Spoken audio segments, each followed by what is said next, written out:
Okay, so we are in the middle of nomenclature. And I'm going to try to do this on my whiteboard here. So one of the things we were talking about, and I have to spotlight me so that I can actually see what I'm doing. All right, so I have two names here. Okay, I've got nickel chloride, nickel 2 chloride, and I've got manganese 4 sulfide. Both of these have a transition metal in them. Both of them very nicely obey the rules that we covered on Tuesday. So spend about the next 60 seconds or so, take a stab, and see if you can actually come up with a formula for these two. And then I will go over the answers for them, and then we'll kind of pick up where we left off on the notes.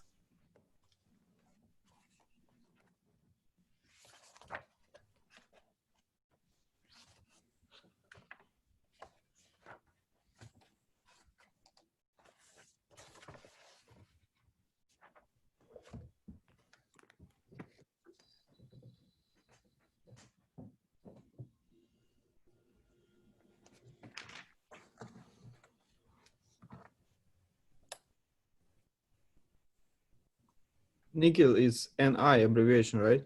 Yes, that's true.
All right, let's talk about the first one. So nickel is Ni, and we have chloride. So you need to think about the charges.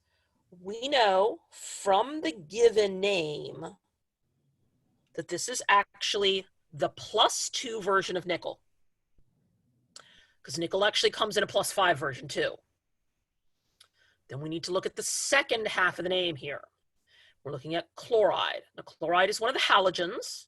So this is in the column directly under fluorine. And one of the things that we've been talking about over the past couple of class meetings is that all of the halogens, fluoride, chloride, bromide, and iodide, mostly like to be -1s. So I would have a Cl- there.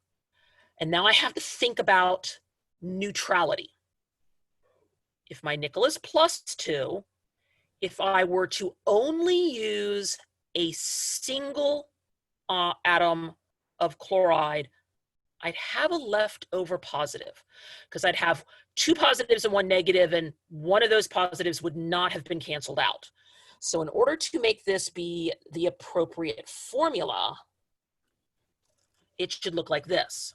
We should have Ni, remember there's no 1s written underneath things that are a single atom, and then we have Cl2. All right, now the bottom one, we've got manganese 4 sulfide. So again, we need to think about charges here. My manganese, according to the name that is given, I'm messing this up as I write it kind of sideways here, is the +2 version. Actually, no, I did that wrong. Blah. +4 version, because it is the Roman numeral 4. And then I have to look at the sulfide part. Now, sulfide is not a halogen. Sulfide is underneath oxygen. And so I have an S that has a -2 charge to it. This one is similar to the one above in that I really can't get away with a 1-to-1 ratio. If I've got 4 positives and then a -2, if I'm only using 1 sulfur, I'd have leftover positives. So in order to make this one work, I'm going to have it look awfully similar in many ways to the one above, but it's MnS2. But you have to think about the fact that we are actually talking about charges here. Since the Roman numeral only tells you the charge, it doesn't tell you the how many. It is very, very tempting for people to do things like, oh, well, it should be Mn4s. No, the 4 is only the charge. You can't use the 4 as a subscript. And even in the one above with the nickel 2 chloride, yeah, there is a 2 as a subscript, but the 2 doesn't go with the nickel. The 2 goes with the chlorine. It is all about the charges. Why is a sulfur plus -2? Because of the column it is on the periodic table, it is the column that is the column that has oxygen at the top, and Okay. sulfur is the next element down. And so everything in that column tends to be -2. Oh, I got it. Which ones are the exception? It would help if I actually had remembered I'm to print guessing- I'm myself guessing out the, a better periodic table. polonium and livermonium or whatever. Things at the bottom of the periodic table are always different. Let me pull open my periodic table here. So if you're talking about the sulfur column itself, so the sulfur column itself has O, S, Se, Te for tellurium. So tellurium is where things kind of go a little bit sideways. Tellurium is sometimes -2, but not always. And the polonium, and yeah, the new one, livermorium. That one I'm so not familiar with. That one's only been around for a couple years. Those two are going to actually behave like transition metals. You're never going to see livermorium. It has a half-life of like a microsecond. Polonium, though, is a naturally occurring metal, and it would behave like a transition metal. You would have to know what it was stuck to in order to determine what its charge was. Things that are under the staircase. I don't know how well this shows up because it's gray. Okay, we have the staircase over here on the side. Gotcha. Okay, the things that are under the staircase, even though they're in some of these columns here, if they're under the staircase, there is a reasonably good bet that they might behave like a transition metal, especially once you get down below this line, below where gallium and germanium are. So things from there on down are quite often transition metal-like. Is there a resource you can recommend that has a little more comprehensive information with regards to the periodic table that also might go into a little detail if you wanted to dig some? I think somebody told me that there is literally like periodictable.com that I think I actually haven't checked on it, but I think it is, once you pull it up, it hyperlinks each of the pieces of information. Like it'll tell you like here's the atomic number. Okay, that never changes. That's what identifies a metal. But it'll tell you like what the isotopes are. I think it'll tell you what the common oxidation numbers are. It might tell you sources. I'm not sure about that. Usually we just utilize the material on a standard periodic table and don't dig a lot deeper than that. We don't have a lot of extra time, so. Yeah. But try that. Try periodictable.com. I'll look around and see if I can find if there's anything else that's available, but that's the one that I actually was talking to somebody about the other day, and I can't remember who it was. Okay, thank you. What page you got on a periodic table on our lab menu? It's in the back. It's page 259. They're the little, they're the littler numbers that are not quite as bold-faced. It's like about 4 or 5 pages from the back. Okay. I got one like this that was recommended by on our canvas, but the bad thing is that it doesn't have a name of each element. Which is okay. This is different than usual. Doing this all digitally and doing all that is actually, under normal circumstances, you would be required to memorize the first 100 element names. Yeah, and it would be part and it would be part of your test. Okay, because we are doing this by a different method, I am not going to do like rote. I'm kind of like not focusing on sort of rote memorization stuff. You still need to be familiar with them, and the more you use the periodic table, the more you will become used to where certain things are located, so that they are easier to find, and eventually some of the names should become really familiar. But we're kind of avoiding that level of root memorization, which has good and bad points. Okay, it sounds like it has a really good point, but not learning them means, by not like learning them like, click click click, means you have to kind of dig a little deeper for pulling names up, okay, in terms of like brain space. I still kind of recommend, you can use the memorize.com link that I put on one of the pages, or really old school. Okay, we in my household, being lifelong homeschoolers, we flip-flop back and forth between really old school paper and pencil stuff and high-tech digital stuff, kind of back and forth.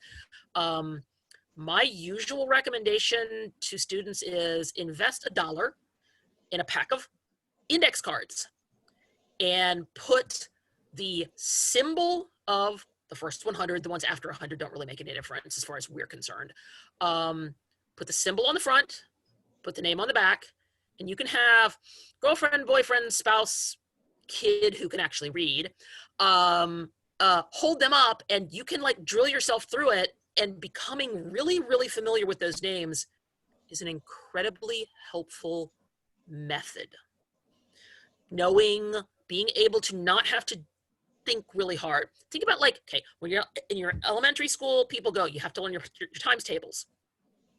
Yeah, we all carry microcomputers in our pockets these days, but just from the sheer knowledge that, if you're picking up 6 packs of soda from the grocery store and somebody says, oh, we need a couple dozen sodas for the party, knowing just kind of off the top of your head, well, there's 6 packs, so I better get at least 4 6-packs. It is like useful, amazing information for your brain to just kind of recall it. The same thing kind of goes for element names. Being able to be super familiar with them is a really useful tool. All right, let me find my screen share. We are going to dig back into nomenclature rules. So we kind of left off with the non-metal pairings. And I talked briefly about the fact that this is a situation where you might actually see some noble gases. Not a lot, but you do see them, and they are combined with other nonmetals. So now we need to think about things that have more than just 2 elements. We are going to call these polyatomic ions. There is a brilliant page in your lab book. Let me find my page number here. That has a very large number of them. This is, if you're looking at the boldface type, it's page 99 in your lab book. If you're looking at the sort of smaller, not boldface type, it is actually page 77 in your lab book. It has a very extensive and useful list of polyatomics. So why do we want to worry about the polyatomics? One, they're common. They're way common. Many, many, many things that we see in our everyday worlds have polyatomic ions in them. Now, a polyatomic, and this is kind of an off-the-cuff definition that I really like, of it's several atoms bound together as if they were a single element, and there is a single charge for the whole group. So I started with, I gave you just two there as kind of an example.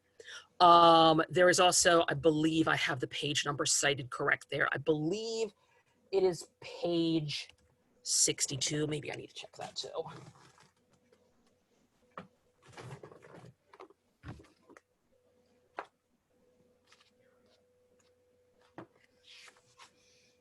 Nope, wrong page number. Every time I change books, it's like I have to figure out which page number actually corresponds. All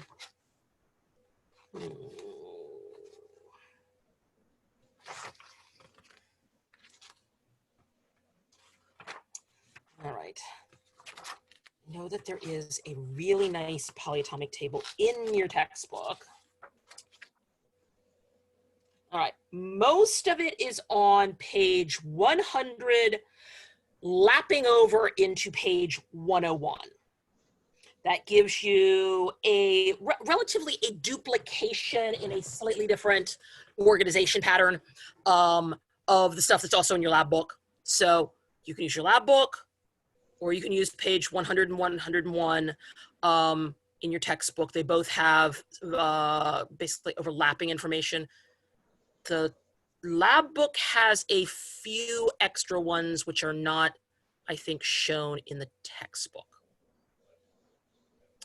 Anyway, back to clusters of atoms. SO4 minus 2. So note, we've got 5 atoms here. We've got a sulfur that has 4 oxygens bound to it. And this entire chunk has 1 charge. It has a -2 charge. We'll get into the reasons why that is true later. Not this chapter, that's another chapter later on. For right now, this is kind of one of those take it on faith moments. If you see an SO4 minus 2, it is known as a sulfate.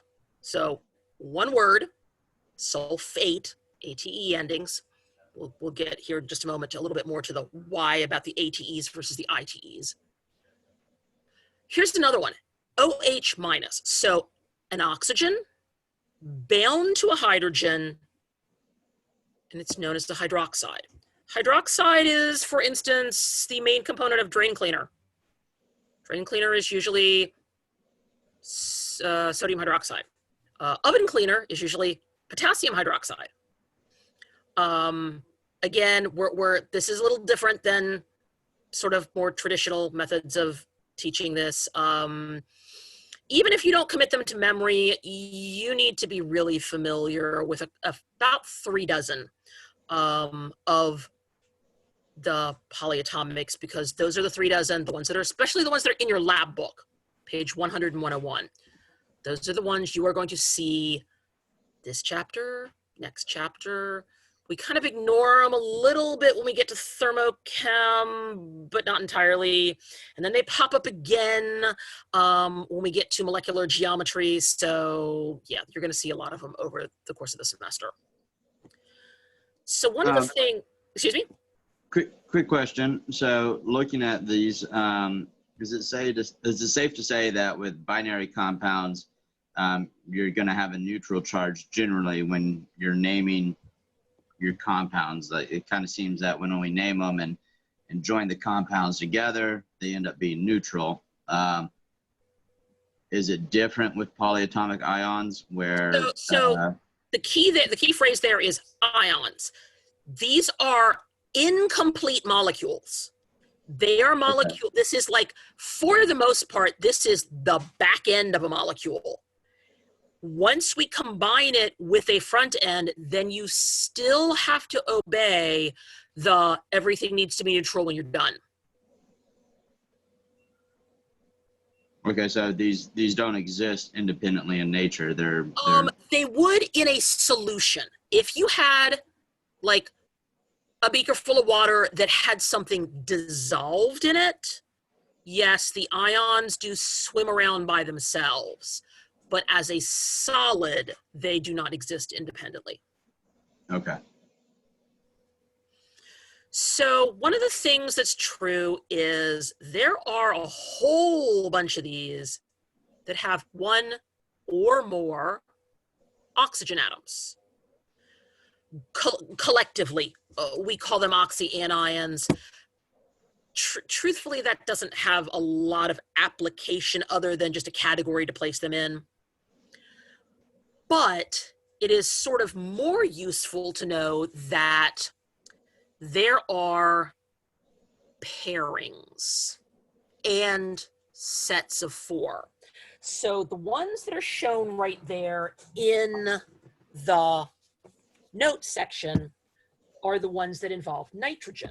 So nitrogen has 2 options when it is stuck with some oxygens. You've got NO2 with a single minus, and you've got NO3 with a single minus. So the differences being how many oxygens are attached changes your suffix ITE and ATE. So this makes people jump, unfortunately, wrongly, to the assumption, oh, if I have 2 oxygens, it's an ITE, and if I have 3 oxygens, it's an ATE. No, actually not true. True for nitrogen, usually not true for other things. We have a rule, okay, the rule is written above there. It says the one with the smaller number of oxygens gets the "ite" ending, and the one with the larger number gets the "ate" ending. So again, this is one of those things where there is a rule, but the rule is not as helpful as it sounds. So let me go back to my whiteboard thing here again.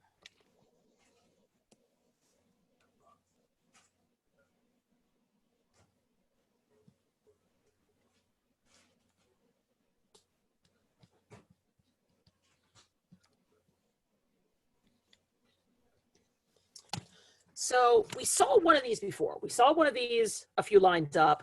We saw the sulfate, SO4 minus 2.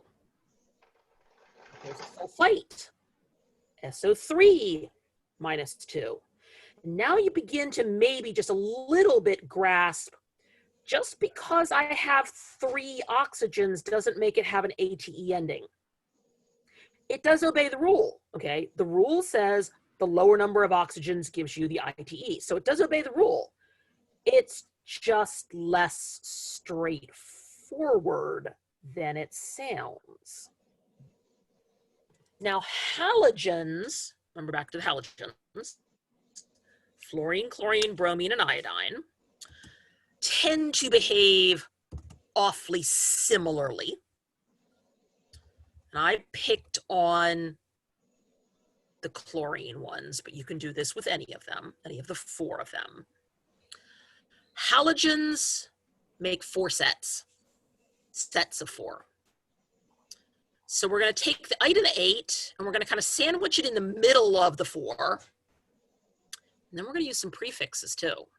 Different prefixes than we used for the non-metals.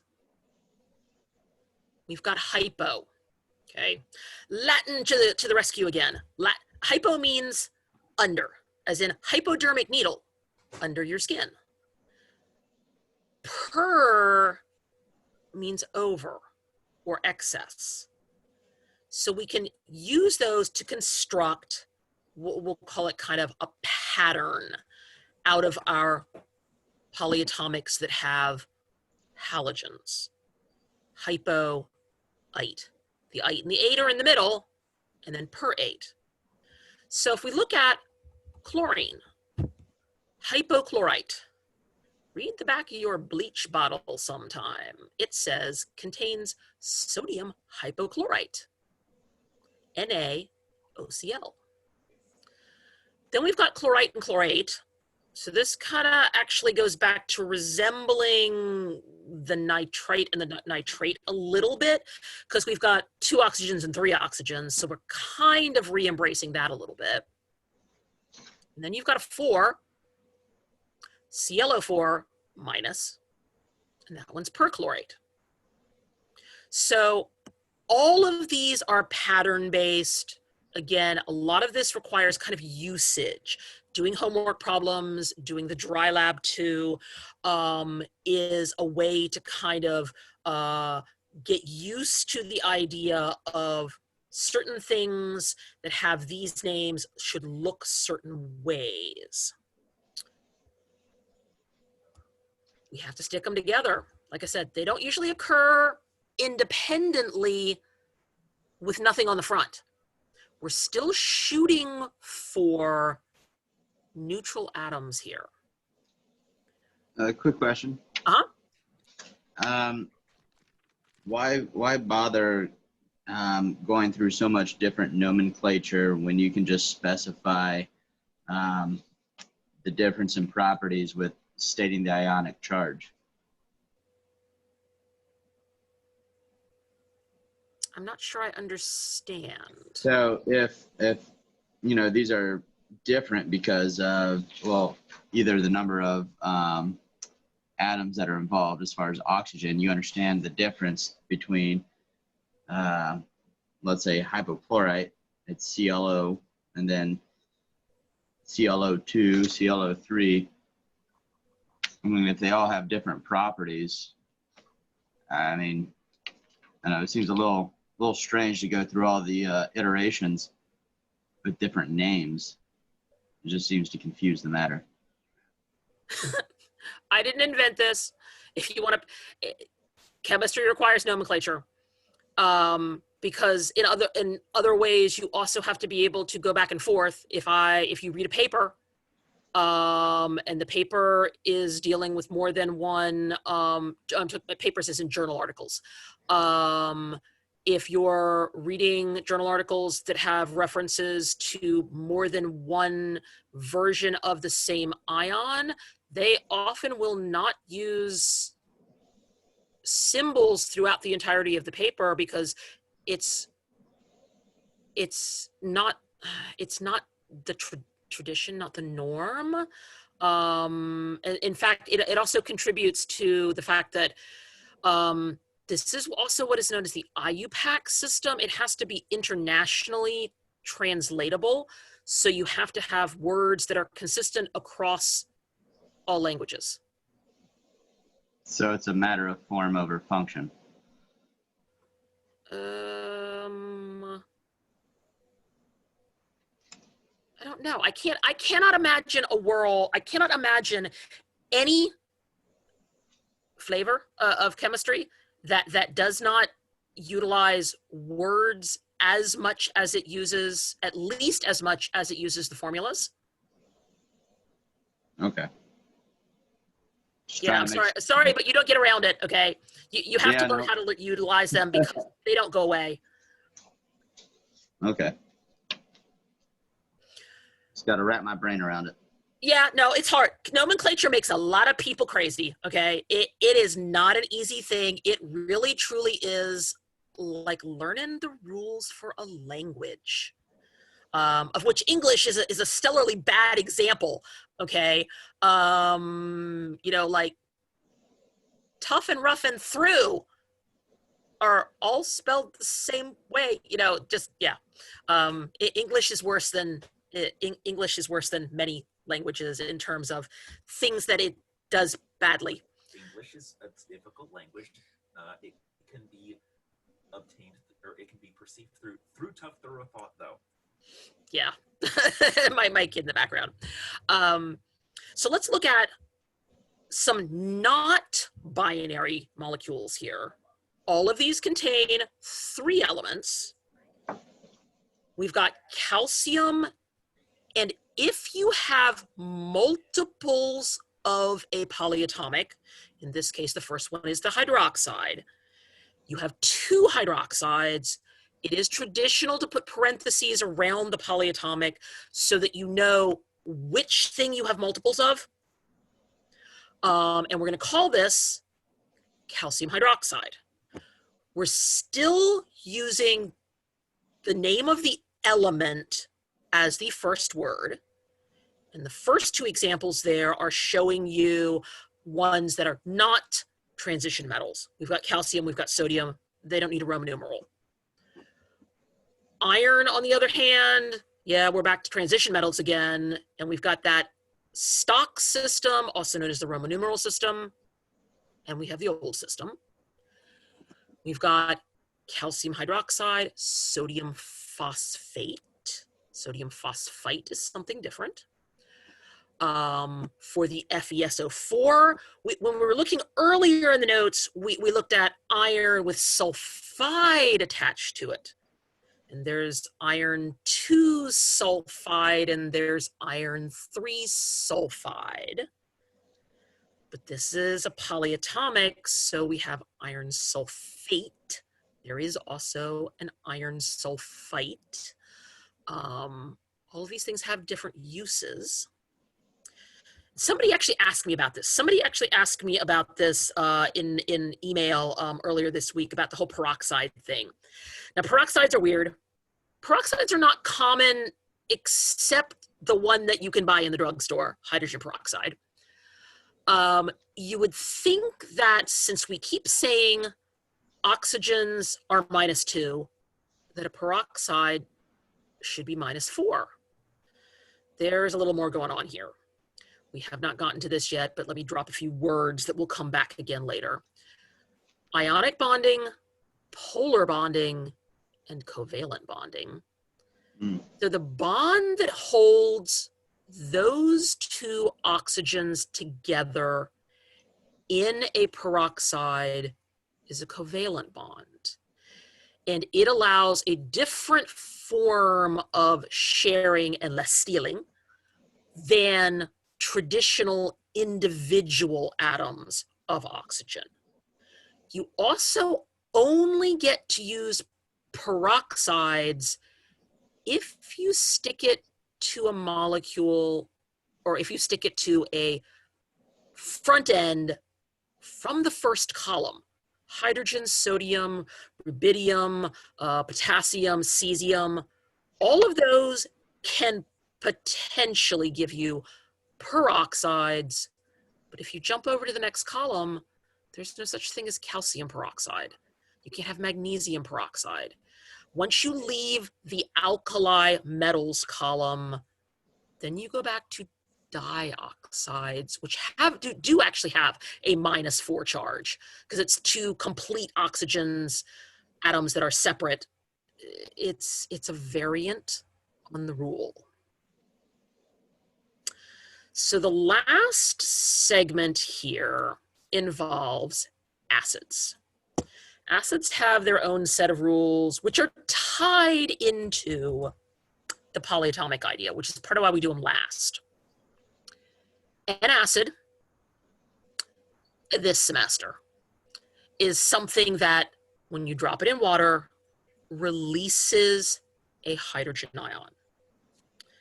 So if you look at a molecule and it starts with an H, as long as it's not a water molecule, you can almost bet, we're talking like 98% probability here, that it's probably going to be an acid.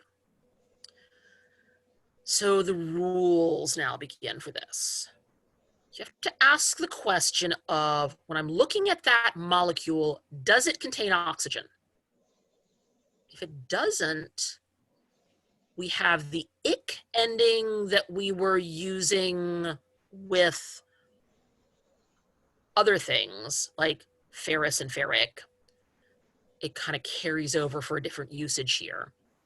And we also have a prefix too, and this time it's not hypo, this time it's hydro, which sounds weirdly backwards because hydro makes you think water, but it's not. Hydrochloric acid, the stuff in your stomach, is only 2 atoms, 1 H and 1 Cl. Because chloric acid is something different. And you can have hydrochlorous acid, and that's something different too. So you have to kind of like put the pieces together. Hydrocyanic acid. So CN is one of the polyatomics. CN goes by the name of cyanide. Yes, the stuff that kills you. If you put the H on the front, now you have hydrocyanic acid. No oxygens, so we need the hydro. We also need the ic on the end. Anything that has no oxygens follows this profile. What about all the stuff that did have oxygens? Well, when we were naming the polyatomics, we saw lots of ites and eights. They conjugate, reconjugate? I don't know a good word for that. Into something new.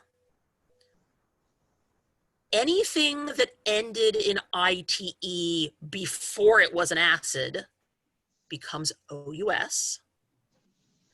Anything that became ATE translates over into IC. So the last pair on here is, we had sulfite and sulfate. H2SO4, change your ATE to an IC, so now we have sulfuric acid. H2SO3 started out life as sulfite because that's what the SO3 part is, and it is sulfurous acid.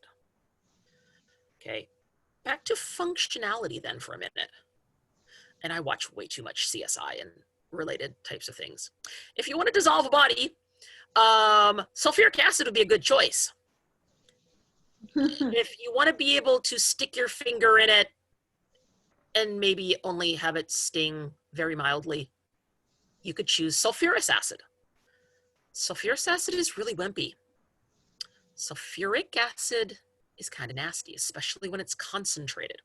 We will get around later to talking about methods by which you can determine concentrations.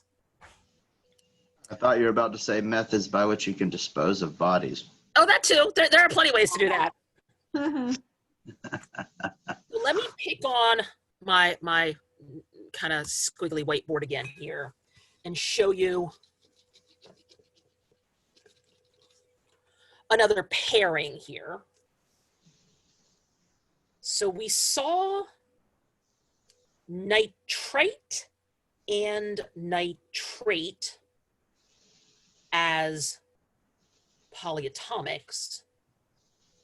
We can do the same sort of thing that we did with the sulfite and the sulfate, and we can tack a hydrogen on the front and turn them into acids.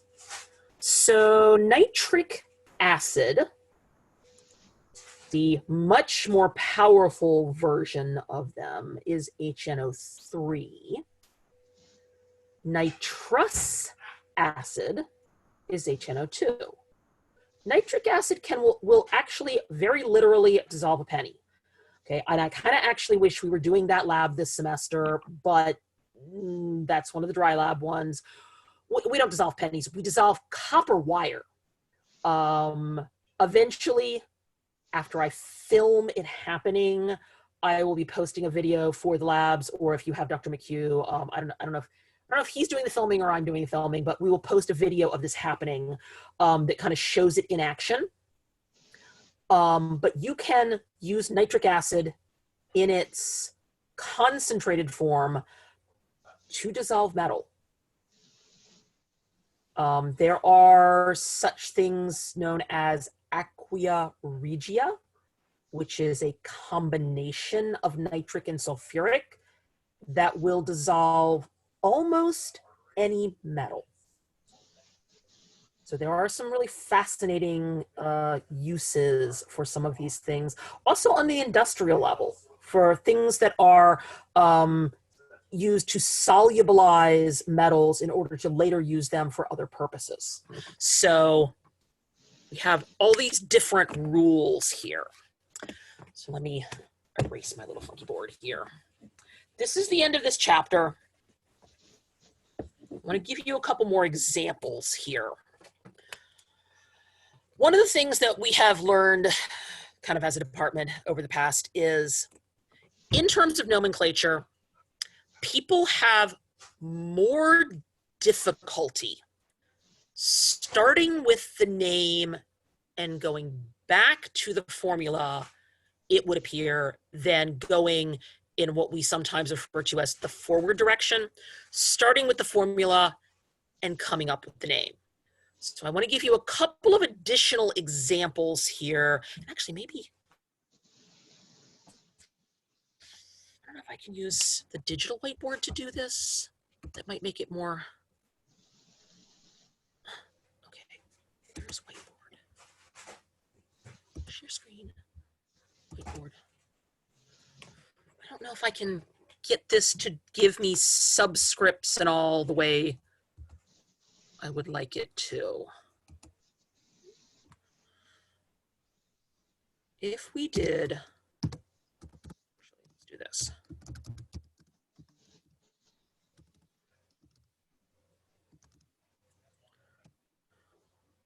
Sodium acetate and pick another one here.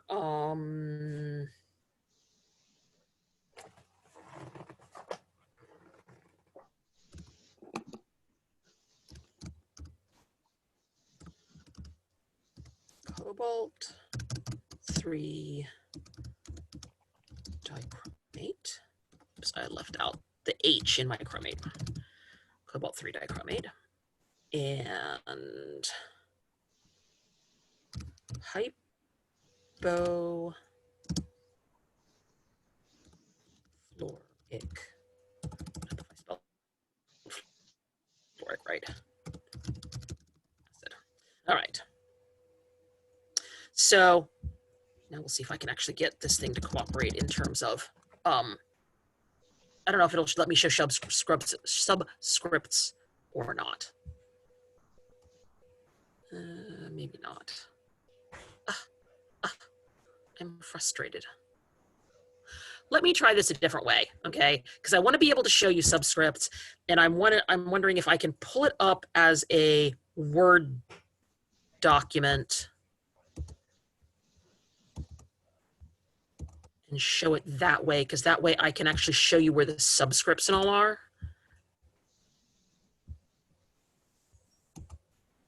All right, share screen. All right, let's try this. All right. So, sodium acetate.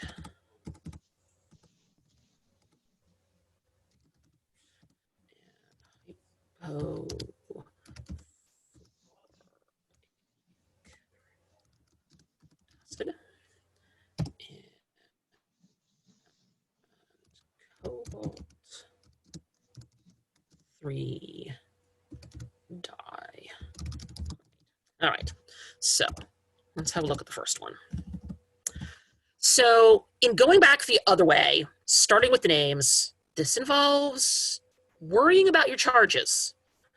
Sodium likes to be positive. So sodium has a +1 charge.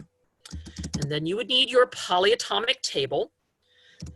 An acetate is got 2 carbons and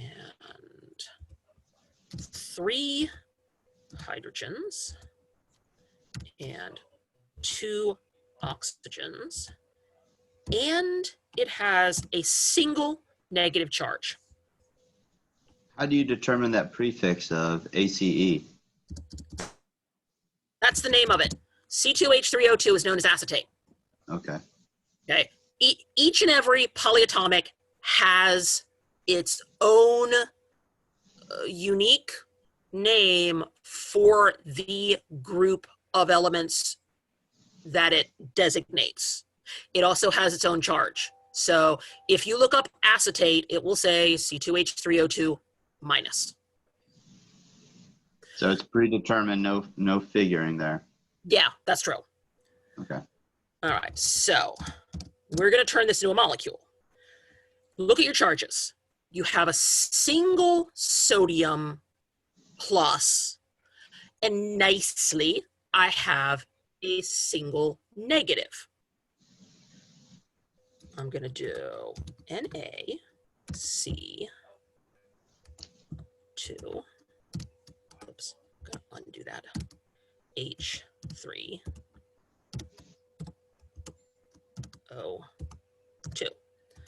Now also notice that once I get to the assembled molecule phase, no charges are shown. Once you've built your molecule, you never see the positives and negatives again. All right, let's try hypofluoric acid. Okay, the word acid is your first tip off. Got to start with a hydrogen. Since it's fluoric, actually, I screwed that up. It's supposed to be hypofluorous. I can't have hypofluoric. That doesn't work. It's got to be hypofluorous. This is what I get for like doing them off my cuff. I need to look up what hypofluorite is. Hypofluorite on the idea of utilizing the same pattern would be OF minus, because OCl minus is hypochlorite, so OF minus is hypofluorite. If I then combine these, I have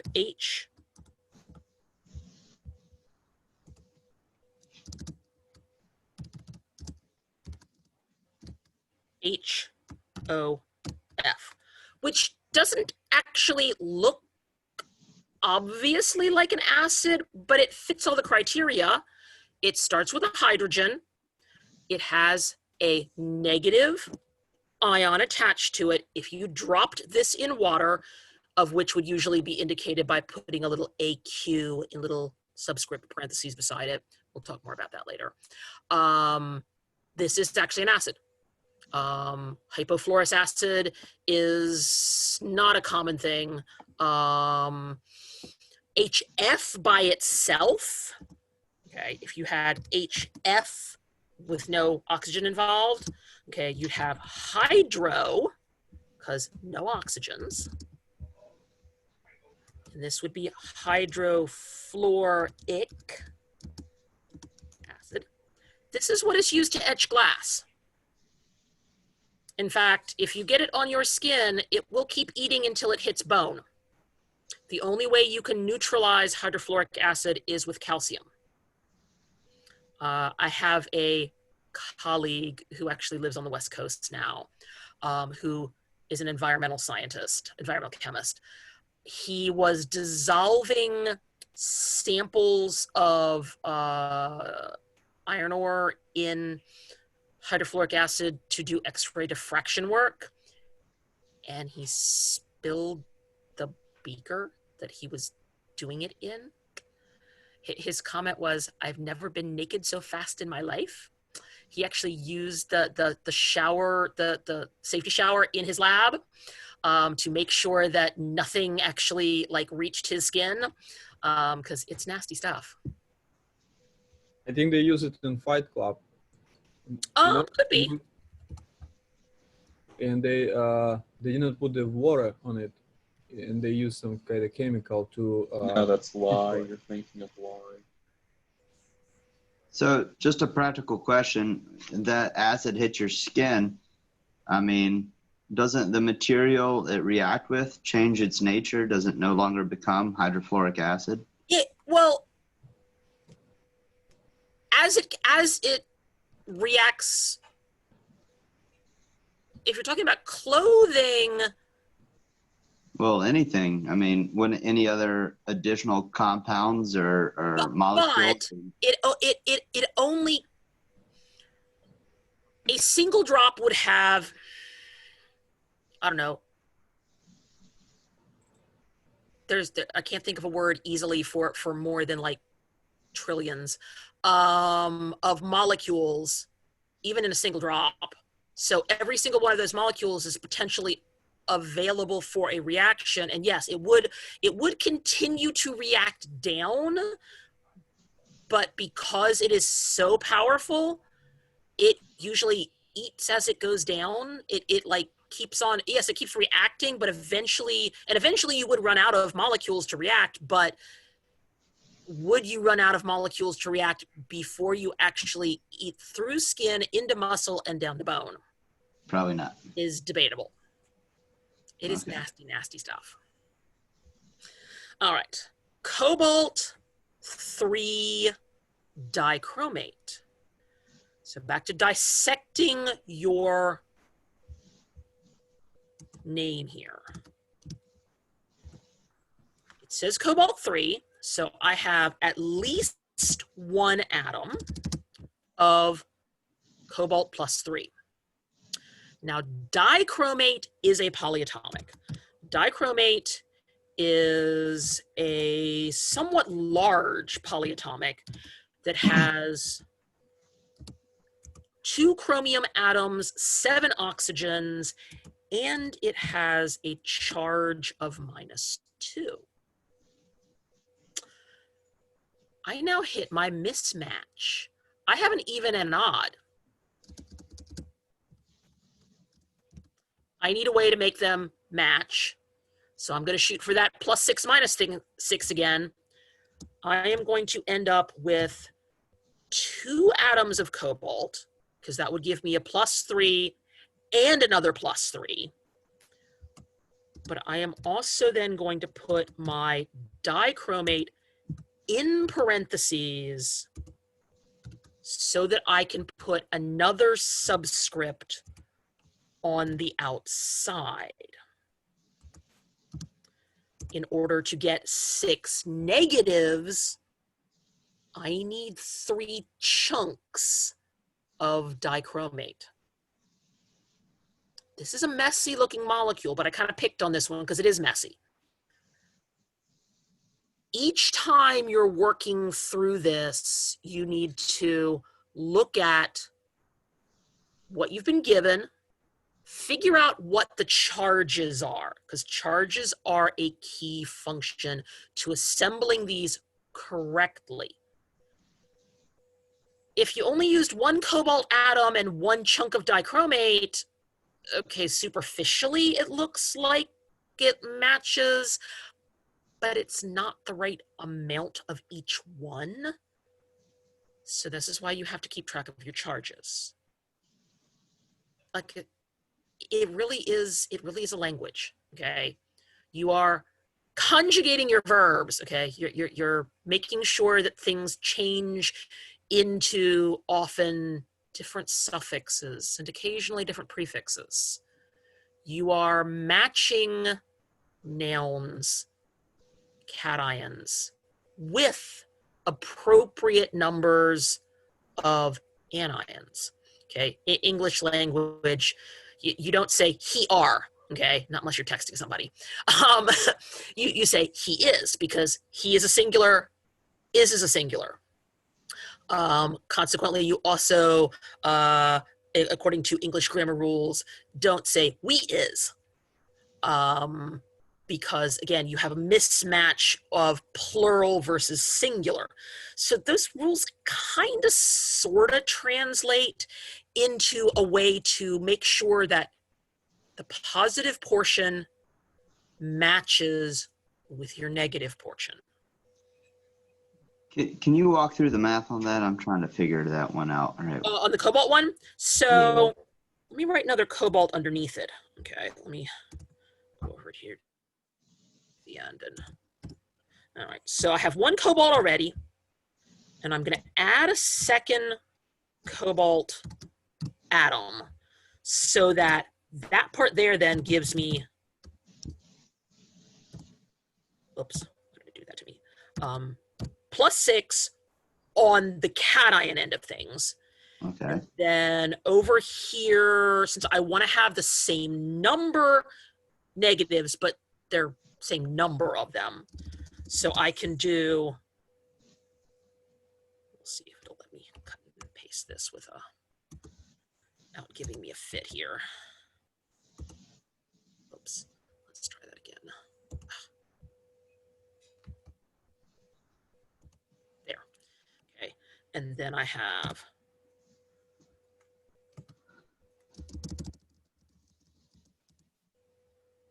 a third one. So 3 of them, and I add all of those up. Okay. Yep. Okay, and then that gives me the -6, and that's the minimum I can get away with. So just ignore the 7 and the 2 on that. Yeah, because they could have been any number. A chromate by itself is CrO4. A dichromate is Cr2O7.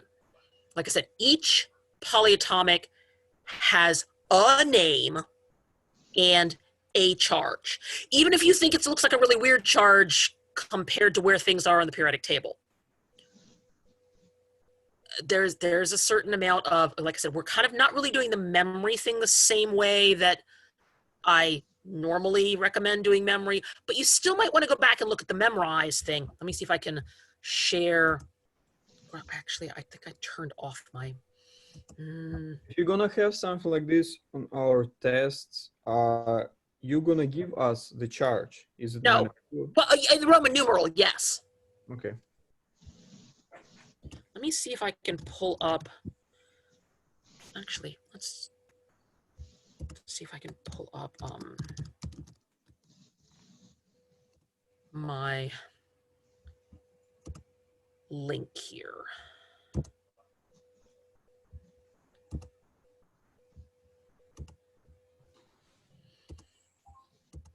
right, let's go back to share screen. All right. All right. Hopefully, this is what you see if you click pages and then you click that weird little blue box at the top, and it should give you this list. It should give you a list of all the pages. So if you go down to, it's under the handouts one. So handouts that may be useful. There is a module here on Memorize that is elements alone. And I don't know if this will pull this open for me or not. Yeah, actually it did. Okay. This is a polyatomic ions drill site. And so if you go through it, it will allow you to practice them. You might want to just spend, 15 or 20 minutes, kind of go through it, kind of just working through it to give yourself some better familiarity with what the polyatomics look like. But like I said, they're also in your textbook, and a better version, okay, a more extensive version is in your lab book, and you can use them and look them up. But if you become familiar with them enough that you don't have to spend as much time looking them up, it will actually kind of integrate in your brain better.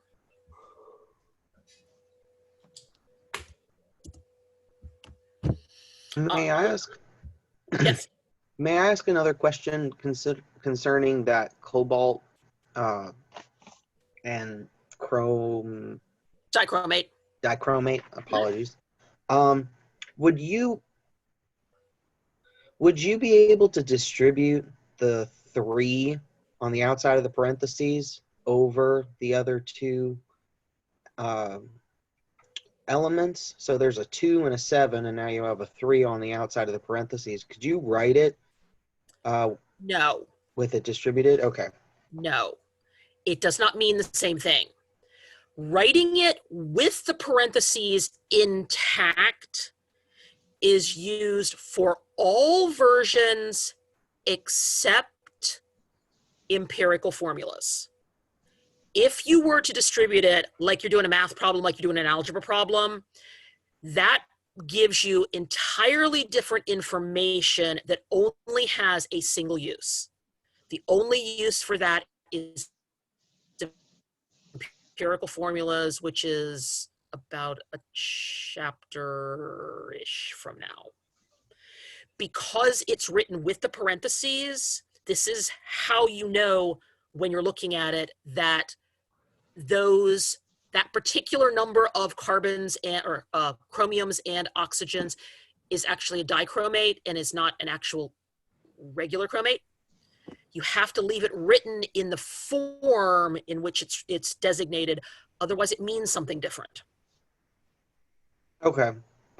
Okay. Out of curiosity, are we gonna? You know what? We will get there if we get there. I'm not gonna ask it yet. Thank you. I mean, there's a lot more stuff coming. We are, now that this is the end of this chapter. So like I said, homework is due on Tuesday. That should give you the whole weekend to finish working on it. We're going to get into empirical formulas. Empirical formulas are coming, and molecular formulas, which are a variant on empirical formulas, and hydrates, of which there is a physical lab that you are doing. But we are also going to be doing equation writing, equation balancing. I love equation balancing. There's a fair bit coming this semester. The last big topic of the first semester is molecular geometry along with polarity and hybridization, which is kind of the pickup point. If you are someone who needs to take the second semester, it's where the starting point is for the second semester, which then goes onward into intermolecular forces and kinetics and more thermo and equilibrium. Those are like the big topics from the second semester. It's all in the second half of your textbook. This is the lab book is a 2-semester textbook, as is the textbook being a 2-semester textbook.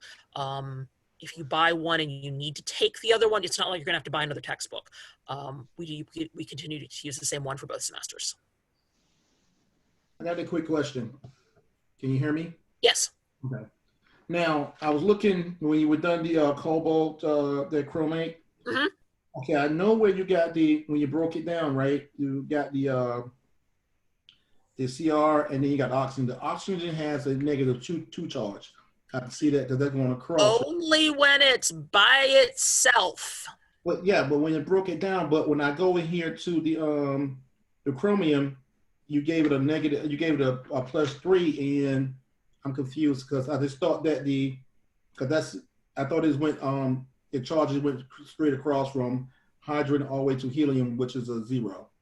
So where did the 3? Is that middle? Is those middle metals they considered to have a positive 3 charge, or you know what I'm talking about? I don't know if I can show it to you.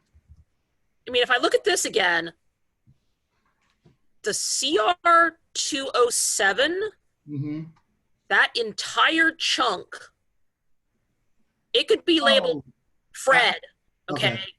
Fred is equal to -2, okay? It doesn't actually matter what's in there. I mean, yeah, it does, but truthfully, it doesn't. CR207 has a -2 charge. Right. Yeah, but I'm looking at when you broke down the CO with the +3. I'm trying to figure out where you got that +3 charge from. It is literally written in the name, cobalt 3.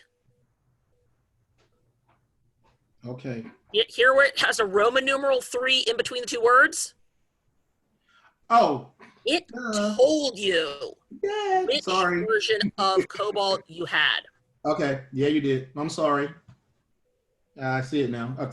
I'm looking at the periodic table, right? And I'm going No, across. no, you cannot tell from the periodic table. Okay. All right. For transition metals, you Yes. must look at the name supplied in the molecule, Got it. or you have to calculate it. Okay. We talked about how to calculate it on Tuesday. Yeah. All right. I see it now. I understand. It's a lot of material, and it takes a while for your brain to crunch it. All right. I got it. I see. I was wondering where you got that from. I'm looking at +3, and that's all on the chart is in the is in the aluminum and all is in the other metals. So I'm like, where did she get that from? Yeah, no, cobalt's a transition metal. Right. Cobalts sometimes are +3s, sometimes are +2s. I think there might be a third oxidation state, but I'd actually have to look it up because the 2s and the 3s are the ones you see the most often. Gotcha. I got you. Because I'm looking at I got the homework out too, and I'm looking at that now. I'm like, okay, you got one that's got iron 3 nitride, and I'm like, okay. So the 3 tells you what the charge is on your iron. I got you. That's what I need. Thank you. Now I am leaving to go to DC in about half an hour. I will have internet connectivity at the hotel both tomorrow night and on Friday night. And I will definitely check my email, but some of you I know have sent me email over the past week or two, and I'm usually pretty fast to respond.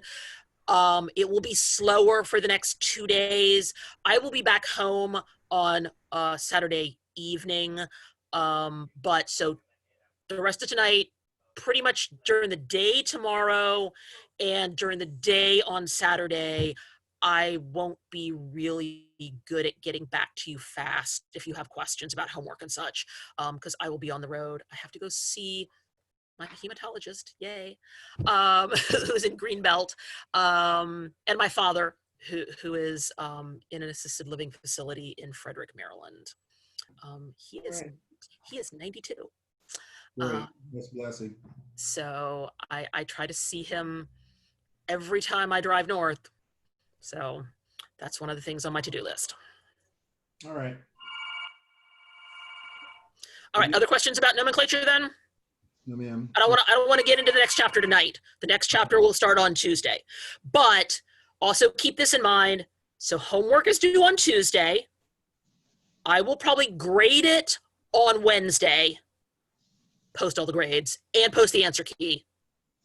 Go over it on Thursday, as well as a little bit of chapter 3, because we can't get too far behind. This is probably going to make your test available from next Friday, not tomorrow. Next Friday, you'll have a window, Friday through till Monday at midnight. So you'll have a 4-day window, Friday, Saturday, Sunday, Monday.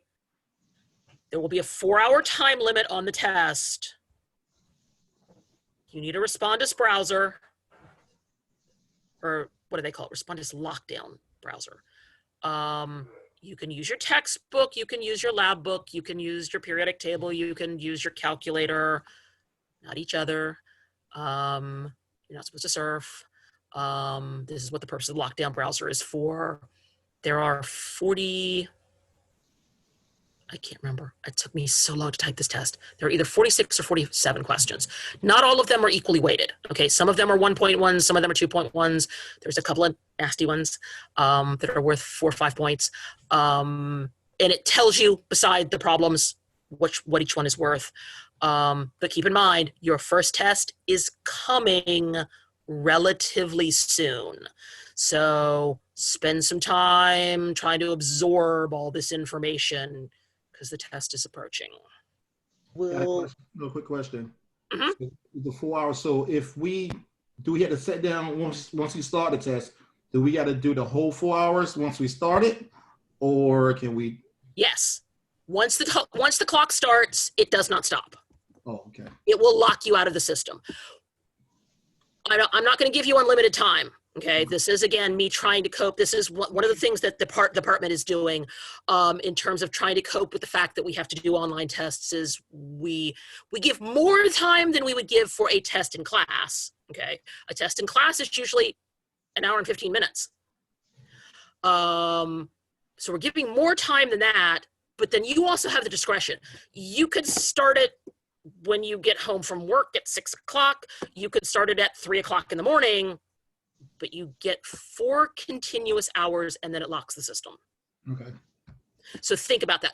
And I'll talk about this again on Tuesday, but once you start it, you need to make sure you have, and it probably won't take you 4 hours. 4 hours is roughly twice as long as I think it should take you. My opinion, based upon average amount of time that students tend to spend on certain types of problems, is it should only take you 2 hours. But I doubled that because I'm trying to make it more generous and more fair because of the situation that we're all in. Okay. It shouldn't take you 4 hours. It should take you like 2. Okay. If you have no math, if you're good at math, it may only take you 1 hour. When is going to be open and when is going to be deadline? So I will probably activate the test next Friday morning, which let me figure out what the date on that is. Oh, I shut my.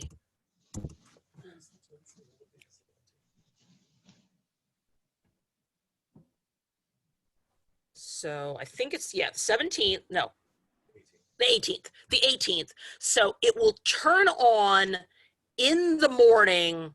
Actually, I might set it to come on at 1 minute after midnight on Thursday night, but basically it'll be available from early morning on Friday the 18th all the way through until midnight on the 21st. So you have a 4-day window that way, because I know that different people work different schedules and I didn't want to lock it into a single day. I want to give you a 4-day window to work on it. You just have to pick when you're going to start it, because you only get 4 hours once you start it. As far as this Respondus browser goes, it should be part of your Canvas package. okay. Like I use a tablet right now for these Zoom meetings. I mean, I do have a desktop available, so. I would not recommend doing a test on a tablet, because you're going to be required to show work on some of the problems. It'll have a blank space. That's not something we can, like, write down on a piece of paper and scan and attach to send in? No, it has to be submitted through the Canvas portal. Okay, I don't have any experience with that, but yeah. When you log into your I'm a Student account, I don't know if the Respondus thing is a separate. Let me go back and see if I can share my screen again. Now, I don't know if mine will actually look the same or not. Make sure you show the answer key while you're doing it. So, all right, so here's approximately what you should see. Okay, so we've got, if you look at it down here at the bottom of the left, there's little things that have eyeballs through them. Those are things you can't see. When you log into Canvas, you should see home, syllabus, announcements, modules, grades, discussions, lockdown browser. Okay. Should show once, and eventually, okay, Canvas does not have a system that says test. They call them all quizzes. It's the test, okay? But my end of the system loads the test into it, and it'll pop open. It'll pop open on like your syllabus list, and you should be able to click on it, and it should say, I think it asks you. I don't know what it'll do if I say lockdown browser right now. Yeah, okay, so it pops open this, and then you go continue to lockdown. And then, okay, since I have not activated the test, this is all it shows you. Is it just shows you the video that you were supposed to view. And it'll say test 1, and then you should be able to click on the test, and once you've opened the test, you cannot open any other tabs. This is why I said you get to use your textbook, you get to use your lab book. You might want to print yourself an extra periodic table, or you can just use the one that's in your lab book. You might want to print yourself a copy of your notes, or you might want to make some extra notes. You cannot surf to other tabs once you open the test. That's what the lockdown browser does. Okay. And I don't think, and it's not something you load to your own computer. It's like you just go in through the, it's a school thing. TCC owns the license, so, or rents the license, or however that works. And It's an auto redirect. It just does it. Okay, I got it. But I just want to make sure it wasn't an additional program that I needed to download or an app or something. And also my recommendation is don't try to do this on a tablet, because mobile apps don't always interface well with the testing system. That's good to know. So phones and tablets, phones are worse, but tablets are also sometimes not great for the testing system. They're fine for homework, they're fine for Zooming, for, working on other stuff, but there's something about the way the testing system works that I know from back in the spring, we weren't using the lockdown browser, but we were using the Canvas tests. And I know that I had one student in particular who couldn't get his iPad to log on at all. That's another thing you need to be aware of, is if you're a Mac user, sometimes the system is glitchy. I think they have fixed the problem. I will not swear to that. But I know in the past, and MacBooks, I think, are not usually the problem. It's the iPad thing. Because it's a mobile device, something about its interface system, I have heard some students say, is more prone to doing weird stuff. But we will talk about this more next week before the test actually gets here. Just trying to give you as much forewarning as possible that this is coming, and you need to think about, studying and making sure you understand how to do these kinds of problems. And once you turn in your homework set, I will grade them. We will go over them on Thursday. That way I will not activate the test until the following day. I wanted to make one clarification really quick. Uh-huh. So this test is going to open, and there's going to be no class time to do it during. No. It'll be over the weekend. Right. It is strictly schedule it when it is convenient to you.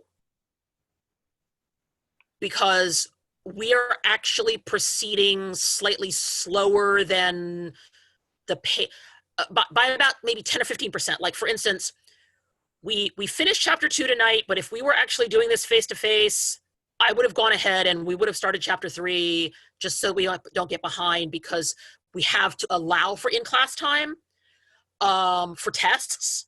But since we're doing this digitally, and tests are on your own time clock, I try to slow it down a little bit for more questions and more absorption time.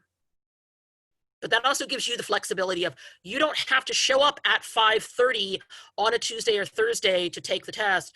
You can take it anytime in that, whatever 4 times 24 is, hour window.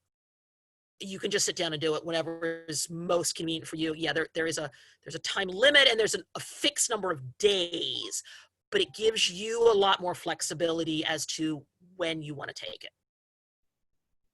My kid is famous for doing his tests from like midnight till 3 a.m. That's kind of his deal.